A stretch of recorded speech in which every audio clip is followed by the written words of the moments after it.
Millionaire didn't know he had a son and daughter, shocked when he met them at his wife's grave.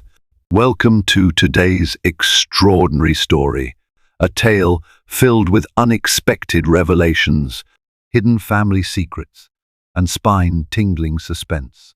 You're about to witness a life-altering encounter that unfolds beside a lonely gravesite where a wealthy man discovers the unimaginable truth that he has two children he never knew existed.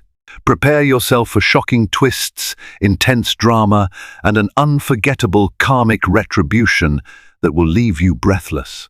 Stay tuned as we unravel the threads of this family mystery, one chilling moment at a time. Before we dive in, if you're new here, don't forget to subscribe and hit that notification bell so you never miss an update. If you're excited about this story, let us know. If you enjoyed the video, press 1. If not, press O. Your feedback really inspires me to gather more uplifting and meaningful stories. In the imposing darkness just before dawn, the millionaire Frederick Alcott arrived at the pristine marble mausoleum where his wife, Cassandra, was interred. His footsteps echoed across the silent cemetery, which was eerily illuminated by the distant glow of a single street lamp. The caretaker, an elderly man who had once attended to Cassandra's beloved rose garden, watched quietly from afar. Frederick, dressed in his signature tailored suit, had come to pay his respects on the third anniversary of Cassandra's passing.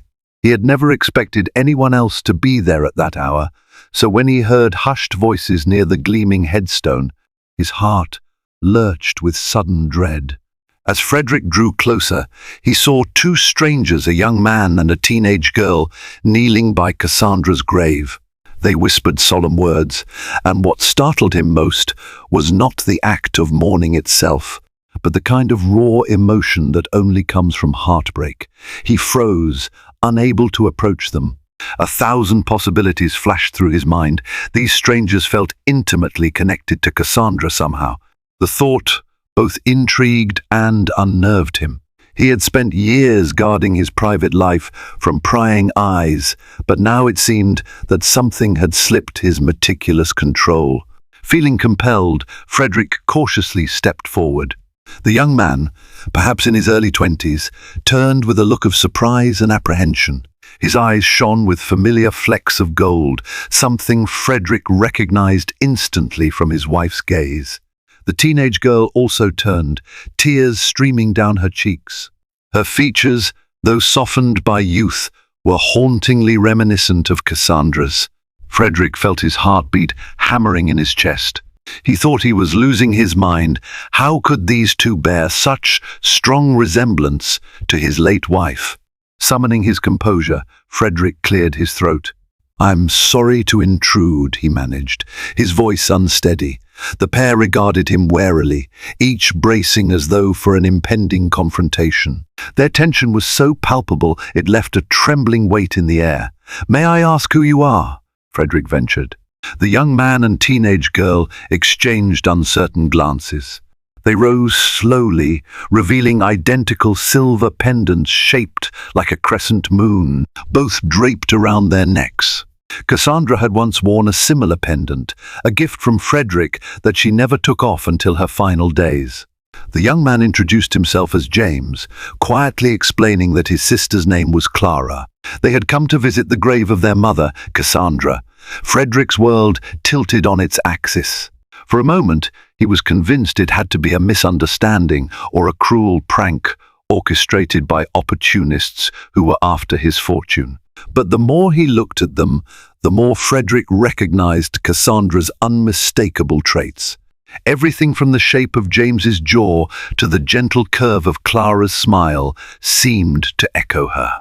Struggling to stay collected, Frederick demanded answers.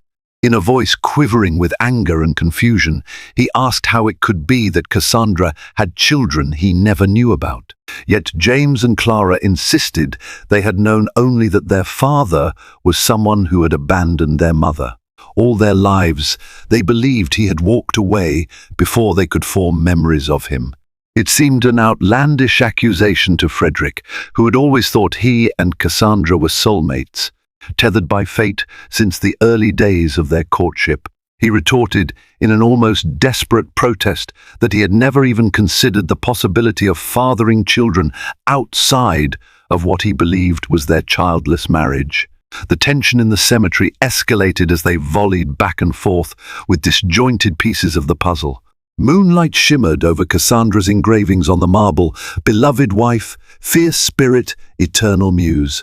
Frederick remembered how radiant she had been, remembered their lavish wedding at the Ritz London and the promise they had made to each other to cherish honesty above all else. Now that vow felt like a bitter mockery, tarnished by the presence of these two strangers who were undeniably Cassandra's offspring. To prove the validity of their claims, James reached into his pocket and handed Frederick a photograph. It was old, dog-eared from years of handling. In it, Cassandra appeared younger, her face glowing with joy, holding two small children, a baby boy and a baby girl. The photo was dated, scrawled with Cassandra's handwriting in the corner. Frederick's breath caught. This wasn't a recent fabrication. It was a moment in time he had never witnessed. His hands trembled as he held the image. If this was genuine, where had he been when this snapshot was taken? Why had Cassandra hidden such monumental news? With an urgent need for the truth, Frederick suggested they leave the cemetery and talk somewhere more private. The three of them set off in his black Rolls-Royce Phantom, which felt more like a foreboding carriage carrying them deeper into the unknown. The city remained asleep as they cruised through its shadowy streets. The neon signs of late-night diners and 24-hour convenience stores flickering like lost souls. Inside the sedan, no one spoke. The only sounds were the hushed purr of the engine and the occasional sniffle from Clara, who clutched her silver pendant so tightly her knuckles turned white. Frederick brought them to his sprawling estate, a lush property lined with sculpted hedges and stately oak trees. Upon entering the vast foyer with its crystal chandelier and black and white marble flooring, James and Clara were visibly overwhelmed by the grandeur. It was a visual testament to Frederick's immense wealth they believed he had chosen over them. They passed an antique table displaying a vintage telephone, the Western Electric Model 202, a real piece of history once used by some of the nation's most prominent figures. Frederick had always prided himself on collecting authentic artifacts, striving to honor legacies of the past. In his dimly lit study, Frederick offered them seats, then poured himself a stiff drink to steady his nerves. The antique clock on the mantel ticked ominously in the silent air. Gathering his courage, he demanded the full story. James inhaled shakily and began to explain. According to their mother's own words, Cassandra and Frederick had suffered a brief falling out early in their marriage. During that tumultuous time, Cassandra left their marital home, discovering soon after that she was pregnant. She had wanted to share the news with Frederick, but, as James recounted with a trembling voice, she received a telegram from him demanding she never return. Frederick's face drained of color. He insisted that he had never sent such a message. His mind whirled as he remembered a dreadful argument with Cassandra. He had said cruel things in anger and shamefully admitted he stormed out. But sending a telegram telling her to stay away forever? That didn't sound like him at all. He did recall, though, that his father, Archibald Alcott, had despised Cassandra from the moment Frederick introduced her. Could it be that Archibald, in an attempt to tear them apart, arranged the false telegram? The possibility tied Frederick's stomach in knots, but so did the idea that Cassandra believed it wholeheartedly. Determined to confirm the truth, Frederick rummaged through locked drawers in his study, searching frantically for old correspondence or any clue. A series of yellowed letters addressed to him by his father emerged. As he scanned them, a pattern became apparent. His father had meticulously orchestrated events to separate him from Cassandra during that rocky period. One letter chilled him to the bone, referencing a private investigator hired to intercept Cassandra's mail. Another letter threatened disownment if Frederick tried to reunite with her. Each word hammered at Frederick's heart, filling him with horror at what had been done behind his back. The deeper Frederick dug, the clearer it became that Archibald had wanted Cassandra out of the family for good. Frederick had been raised in a world where arranged alliances, money, and prestige overshadowed personal happiness.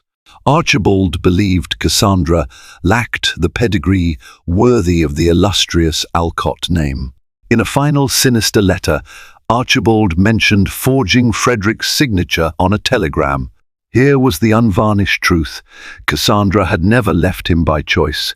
She had left because she believed. Frederick wanted nothing to do with her. This devastating realization crashed over him like a tidal wave, puncturing the illusions he had harbored all these years.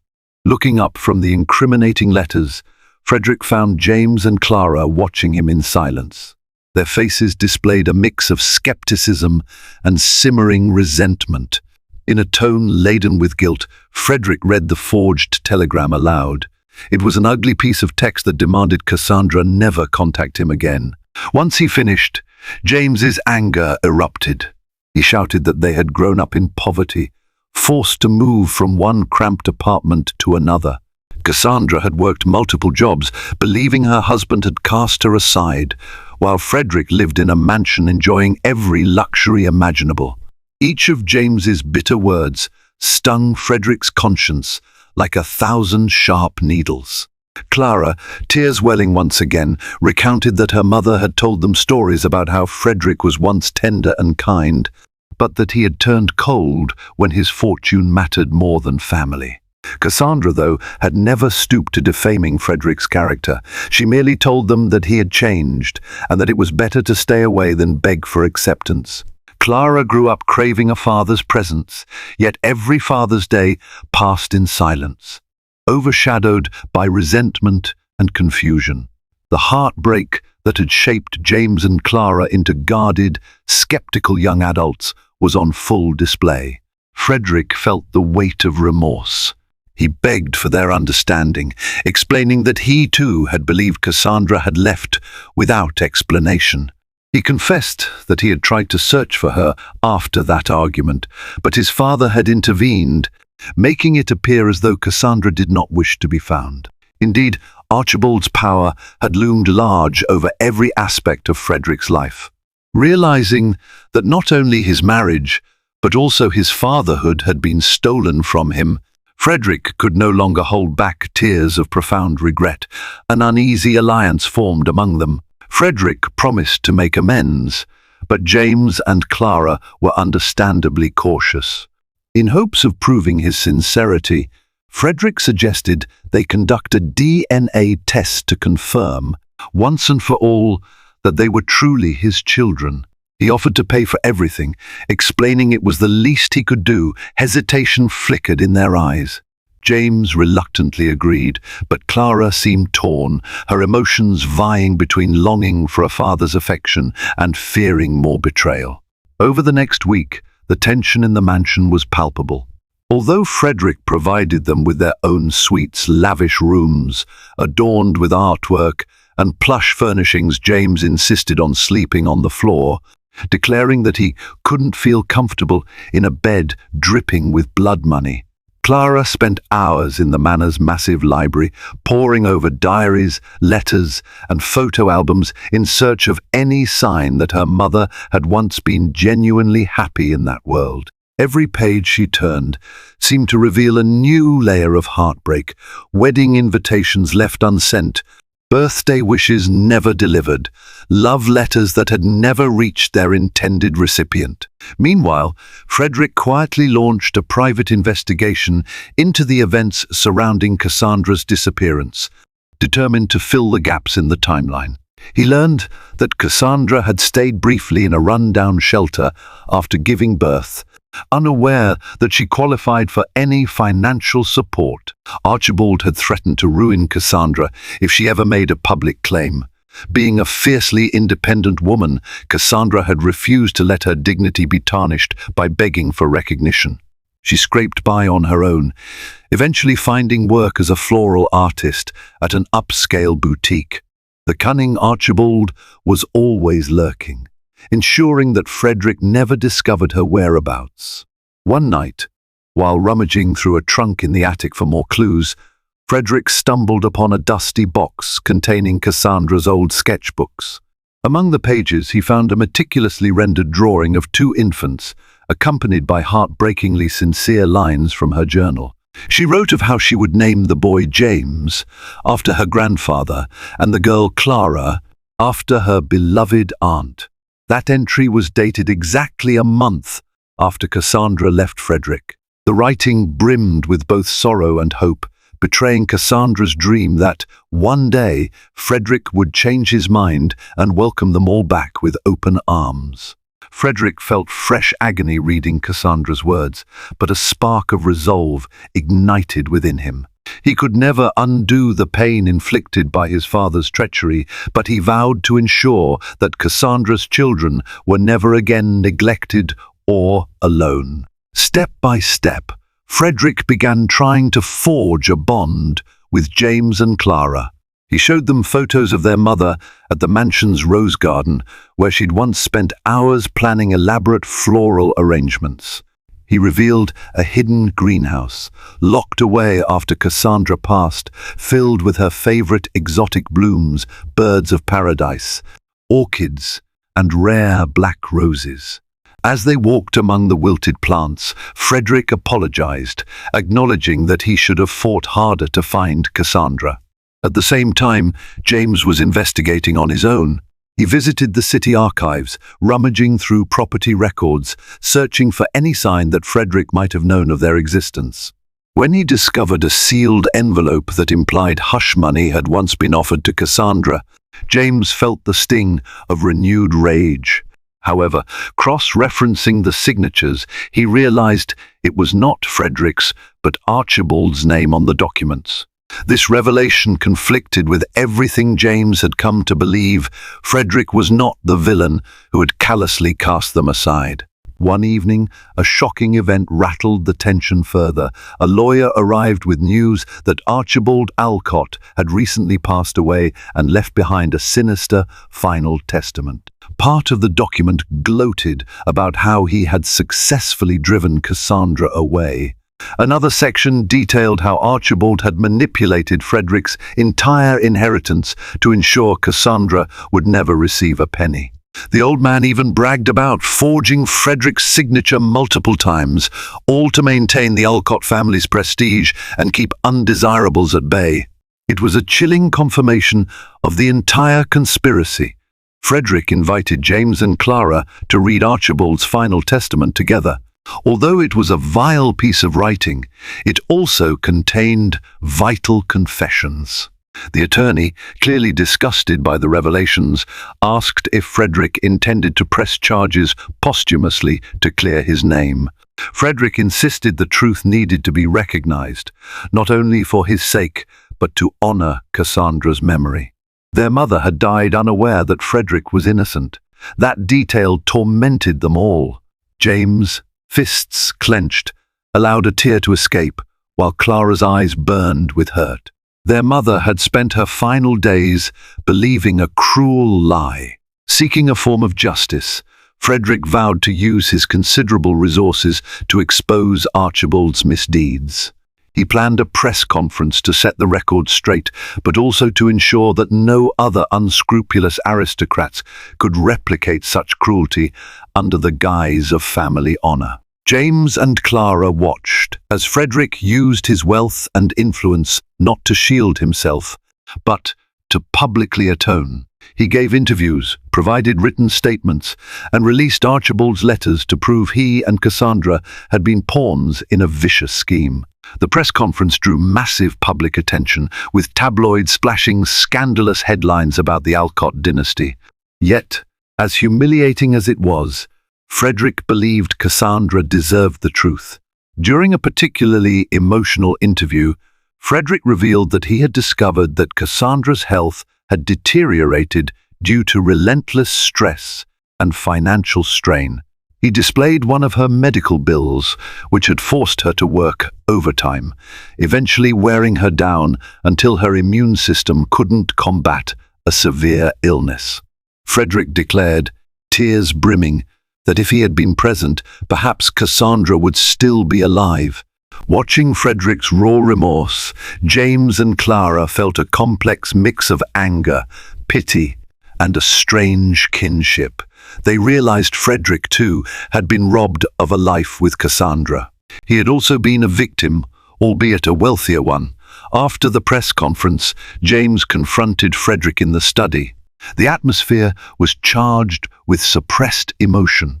James admitted that he wanted to hate Frederick forever, that it felt easier to blame him.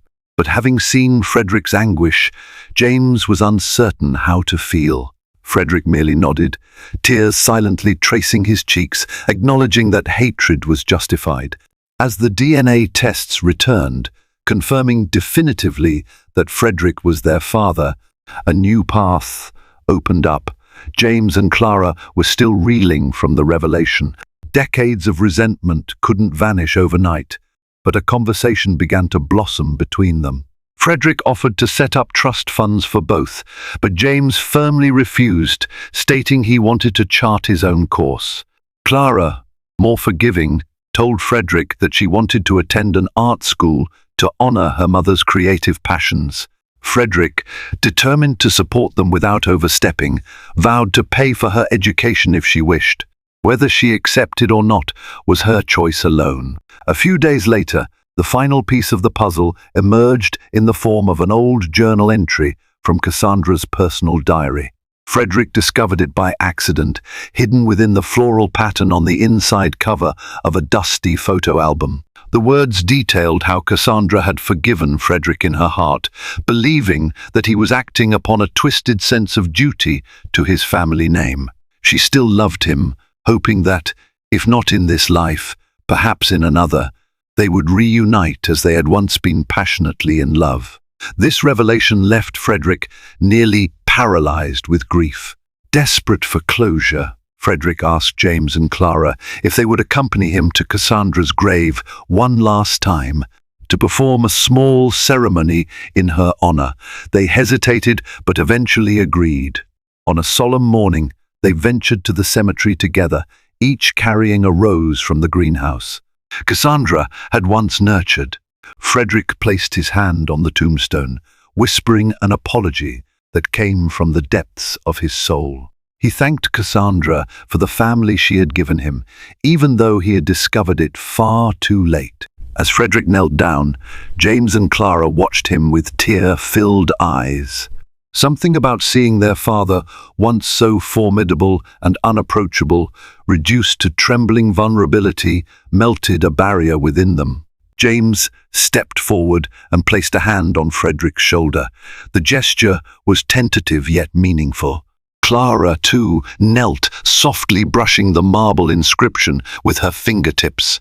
An unspoken alliance against the injustice of the past was formed in that silent moment, forging a fragile but genuine bond between father and children. Suddenly, the caretaker, who had once observed them from a distance, approached. He revealed that Cassandra had confided in him during her regular visits. She had come to the cemetery long before her death, weeping over the heartbreak of losing Frederick, but never cursing his name. Instead, she poured her agony into the roses she nurtured around the memorial, insisting love should be cultivated even in despair. The caretaker was overjoyed to see them together, albeit under such bittersweet circumstances. As they left the cemetery, a strange hush fell over the family. It was as though Cassandra's spirit was guiding them, urging them to look to the future rather than remain prisoners of the past. Frederick offered to drop James and Clara off at their apartment, but Clara asked if he could take them somewhere else instead, a place that belonged to Cassandra's legacy. Without hesitation, Frederick drove them to a small floral boutique where Cassandra once worked. The new owners, aware of Cassandra's history, greeted them warmly. Inside the boutique, James and Clara discovered an unassuming corner dedicated to their mother. Photographs of her floral arrangements and a handwritten note describing her design philosophy were framed on the wall. Cassandra had believed that every bloom told a story of love, loss, and rebirth. This notion touched them deeply. Frederick donated a significant amount to the boutique, ensuring Cassandra's corner would be maintained with fresh flowers daily in her memory. The owners tearfully thanked him, remarking that Cassandra had always deserved the honor. That night, back at the mansion, an intruder was caught skulking around Frederick's study. Security apprehended a man rummaging through the very drawers where Frederick had found his father's letters. The intruder turned out to be a distant cousin who had discovered he was cut out of Archibald's will. Believing Frederick's demise or scandal might return the fortune to the extended family, the cousin had been trying to find incriminating documents. This was a stark reminder that greed still lurked in the shadows, that some members of the Alcott family were as ruthless as Archibald. Frederick recognized this as a test. Instead of covering up the break-in, he called the police and pressed charges, letting the public see that the Alcott name would no longer be synonymous with deception or hidden agendas. When questioned by reporters, Frederick stated he was determined to sever ties with any family who harbored ill intentions. For James and Clara, the ordeal was an eye-opener. Despite the tensions between them and their father, they could see Frederick's resolve to dismantle the legacy of cruelty built by Archibald. He was trying to protect them from further harm. Days turned into weeks, and the intangible wall between Frederick and his children gradually began to crumble. They shared meals, hesitantly at first, with awkward silences punctuating every bite. But over time, James and Clara started asking about Frederick's life. While Frederick listened to stories about their childhood, James confessed his passion for mechanical engineering. Clara, despite her love for art, also possessed a fascination with interior design, something Cassandra had briefly dabbled in before her final illness. In an effort to rekindle Cassandra's memory, Frederick invited James and Clara to help restore the neglected greenhouse. The air inside was thick with the scent of moist soil, and the glass panels were caked with years of grime. Together, they pruned dead branches, replanted seeds, and methodically repaired broken glass. In each movement, Frederick felt closer to Cassandra, as though she was there, guiding their hands. James discovered a hidden horticultural log in which Cassandra had meticulously recorded planting dates and fertilizer recipes. He laughed bitterly, realizing her dedication to detail was something he had inherited. One evening, as they sat around the estate's grand fireplace, Frederick decided to show them something precious, Cassandra's engagement ring. She had taken it off during the final months, presumably due to her job requiring dexterous hands. Frederick had locked it away, unable to face the memories it stirred. Now, he placed it in Clara's palm. It was a simple ring with a single diamond set on a delicate band from Cartier, an authentic piece. Frederick had chosen for its timeless elegance, rather than extravagance. Clara's hands shook as she held a tangible reminder of her mother's bond with Frederick. The next day, a renowned tabloid ran a story about the long-lost Alcott children, speculating on their motives and stirring public curiosity. Journalists hounded the family estate for a statement. Frederick, having vowed to be transparent, invited them to an impromptu press gathering outside the gates. To the reporter's surprise, Frederick calmly stated that James and Clara were indeed his children and that they were free to speak for themselves. Clara, mustering courage, told the media that she only wished to honor her mother's memory. James, more guarded, expressed that he sought no inheritance, only the truth.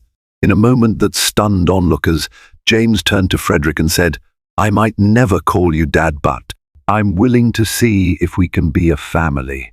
That single statement reverberated across every camera lens, a raw testament to forgiveness and possibility.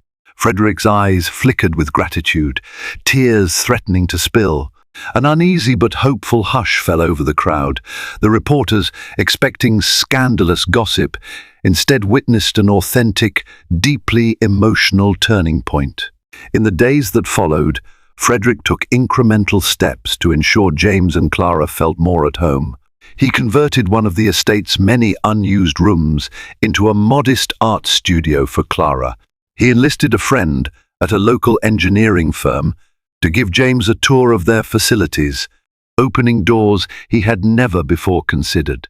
And in every gesture, Frederick sought to atone not by throwing money at them, but by listening to their ideas, respecting their boundaries, and encouraging their aspirations.